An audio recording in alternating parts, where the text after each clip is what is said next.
Hi guys! Explore ko po kayo. Ito pong pinuntahan natin ay Switzerland po. Ito yung panahon ng winter.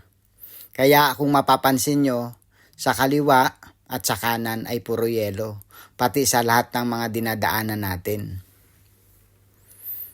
Alam nyo po ba na ang Switzerland ay isa sa malinis at magandang lugar na pinupuntahan po ng turista sa parte ng Europe?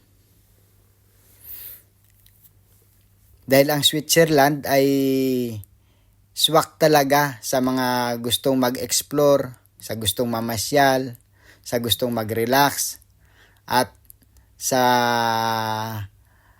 panahon na gusto nyong i-ano yung sarili nyo, i-explore.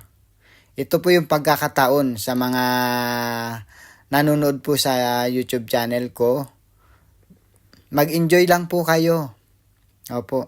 Sa mga bago lang sa YouTube channel ko, yung munting pag-subscribe nyo po sa YouTube channel ko ay isang malaking tulong na po yun sa isang katulad ko na content creator po. Opo.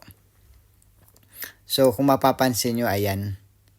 Yung nakikita ko ay yan din po yung pinakikita ko sa inyo.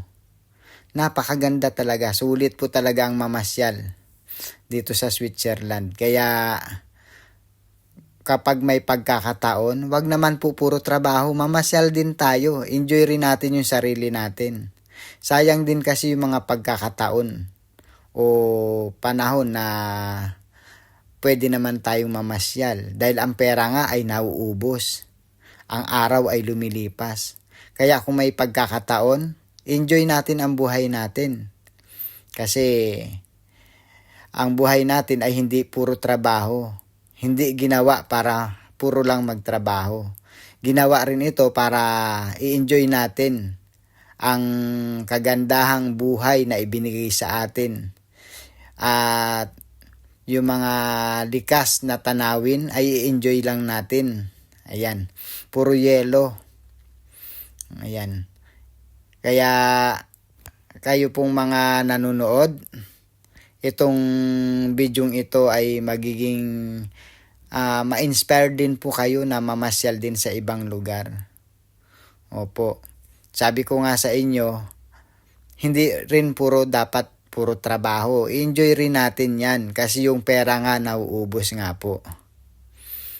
Opo. So, sa aking karanasan, mamasyal ka o hindi, yung pera nauubos talaga eh. Kaya kung may pagkakataon, mamasyal lang tayo.